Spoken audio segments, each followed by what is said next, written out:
Hemos sentido en los últimos días, y ustedes no me dejarán mentir, desde luego somos un país con muchos sismos a cada momento, algunos de menor intensidad, otros insensibles, pero quiera si o no, nos ha preocupado muchísimo el que hayamos tenido en los últimos días entre 3 o 4 sismos que no han dejado de asustarnos, y lo digo así a manera de que se entienda de que esto en algún momento nos puede poner, como quien dice, un poco alarmados, ¿no?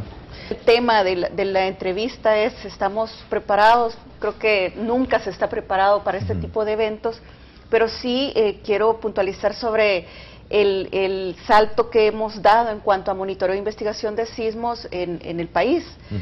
Por ejemplo, en los últimos 2 años el Ministerio de Medio Ambiente ha construido e instalado 82 estaciones sísmicas de diferentes tipos. Ha llegado a instalar 40 para poder tener 82, es decir, hemos duplicado esa capacidad de monitoreo sísmico porque primero hay que conocer la amenaza. Hemos dado un salto cuántico en el conocimiento de la amenaza y en el conocimiento de cómo orientar la construcción y cómo orientar la normativa. Interesante, porque eso pues me hace pensar, ingeniero Herrera, que como país hemos venido quizás aprendiendo. Aunque decía Edín, creo que los terremotos nos han dado mucha lectura, pero que a veces las olvidamos o no las tomamos en cuenta, es decir, o rápido las olvidamos. Los edificios que fueron construidos, digamos, en los últimos 30 años, se pueden decir que están de baja vulnerabilidad. Les puede pasar, pero solo, digamos, relativamente daños leves. Para eso están diseñados.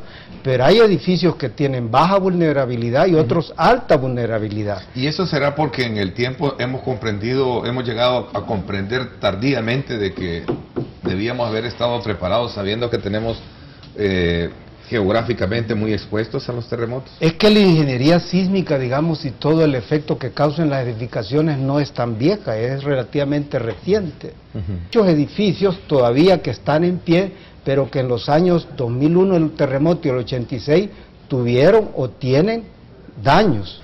Sí, mire, primero hay que partir que los terremotos son normales. Normales quiere decir la norma, ¿verdad?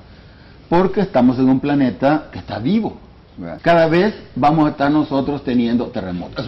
Eso tenemos que vivir con ellos. No podemos esperar que no van a pasar y cualquier rato tenemos otro terremoto fuerte. Porque así es la naturaleza, sobre todo en la zona donde nosotros estamos. Ahora bien, ante eso, nosotros tenemos que tomar las medidas para tratar de minimizar cualquier impacto de un terremoto, ¿verdad? ¿Que vamos a estar preparados? Mire, pregúntele a Japón qué le pasó en Fukushima, ¿verdad? Imagínense, viene el terremoto, viene el tsunami, y ahora ni siquiera el terremoto y el tsunami es lo grave, es la radiación de una planta que no la habían calculado bien. O sea, un factor de consecuencia del fenómeno, ¿no? Claro, claro, pero estamos hablando de Japón, ¿verdad? Un país donde hay muchos expertos en vulcanología y construcciones y cosas de esas. Entonces nosotros acá como países teníamos que tomar las medidas sabiendo que eso siempre va a suceder. Y sobre todo, me atrevo a afirmar, vamos a entrar en un periodo donde se va a ir incrementando la actividad sísmica del planeta, incluyendo El Salvador, por supuesto. Entonces, un terremoto se da cuando se libera la tensión que existe entre las diferentes placas, ¿verdad? Se libera esa tensión en una forma. Y el problema es que, aún por acciones humanas, estamos alterando toda esa distribución de fuerzas en las diferentes placas. Estamos alterando esa fuerza, nosotros los seres humanos. Recuerdo en el 65, 66, que hubo un terremoto, decían que allá por Soyapango había sido más fuerte. Lo que pasa es que habían hecho unos edificios allá incluyendo el del aeropuerto, mal hechos, y le querían echar la culpa al terremoto. Inclusive en Japón, le voy a contar.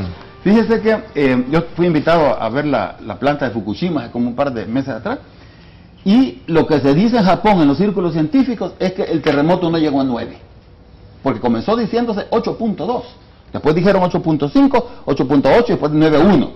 ¿Qué es lo que pasa?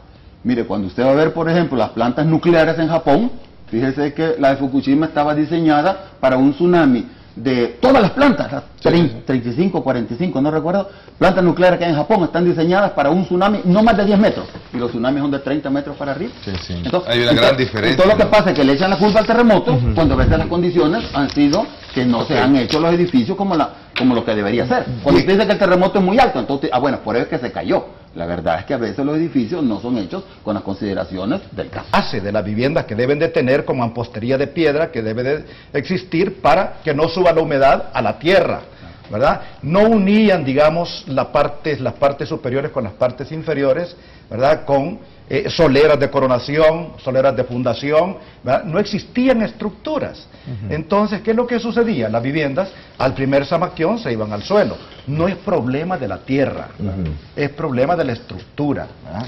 Que debe de existir en ese sentido, ¿no? O sea, bueno, la norma sísmica de El Salvador contempla construir en adobe, pero lo que dice él, las recomendaciones cómo construirlo. Ahora, yo particularmente no lo recomiendo, porque el adobe es tierra, y la tierra no tiene capacidad de carga suficiente, sobre todo para temblores. Sin embargo, casi todo el resto del país tiene adobe, y, por ejemplo, en San Miguel, prácticamente ninguna casa falló, en Usulután sí. Entonces el adobe, ¿por qué no falla en un lugar y por qué no falla en otro? Es porque las estructuras no solo son materiales, las estructuras son también dimensiones, medidas, longitudes y otras. La gente que tenía embajadas en Haití, ¿saben qué han hecho? Ya comprendieron que cuando uno va a habitar un sitio tiene que saber qué tiene, si aguanta un terremoto o no, qué edificación tiene. Entonces las embajadas, aquí en San Salvador incluso, algunos embajadas han mandado a revisar dónde viven su embajador, sus empleados, etcétera. Es una actitud preventiva, es una cosa buena, no esperar a que si preguntarnos si estamos o no preparados a un terremoto, más bien prever, saber dónde estamos, dónde vivimos. Dicen, a mí no me crean, pero hablando sobre ese tema de las embajadas, dicen que parte del cambio que hubo de la embajada estadounidense sobre la 25 fue producto de eso. Primero porque la tenía cerca la Universidad Nacional y no les convenía por todo el grado de conflictividad ideológico que había. Pues sí, a cada rato salían a solo de prenderle fuego ahí al frente. Uno. Y dos, que, no sé, insisto, que parte de ese cambio se debió a ese cambio. No lo sé, pero igual. Mire, ya que usted menciona eso es ilegal, le cuento. Hay un convenio internacional, no sé si es en Ginebra que fue escrito, que dice que todos los países deben tener sus embajadas en la ciudad capital. Sí. Acuérdate el pleito de Israel. Otro punto de vista. Acuérdate el pleito de Israel con Jerusalén, la embajada en Tel Aviv. ¿Se acuerda que es un problema que parece que se arregló? La embajada de Estados Unidos está violando la ley. En la libertad, él está en el departamento de la libertad. Está en otro departamento que no es la ciudad capital. A mí me daría igual que estuviera en cualquier parte, pues. Pero el asunto es que si hay leyes, pero el punto, los chinos han tenido la capacidad para mover a la gente una noche antes de un terremoto. ¿Por qué? Porque vieron que todas las condiciones y se las jugaron, ¿verdad? Porque no era cierto tampoco, pero sucedió. Entonces, podemos tener mucha investigación, pero lo importante es actuar. Por esto de la vulnerabilidad, una recomendación quiero dar yo. Deberíamos designarle fondos, ya sea al Ministerio o a la Universidad de El Salvador, para estudiar el volcán de San Salvador. Cualquier rato nos da una sorpresa desagradable. Le voy a contar, Ernesto. Hay una nota. ¿Sí? Dependiendo del lugar donde sea la erupción, a usted le va a tocar ir a dar la entrevista en otra parte. Le cuento. ¿Sí, usted? Está cerca el volcán. No me diga. Bueno, pues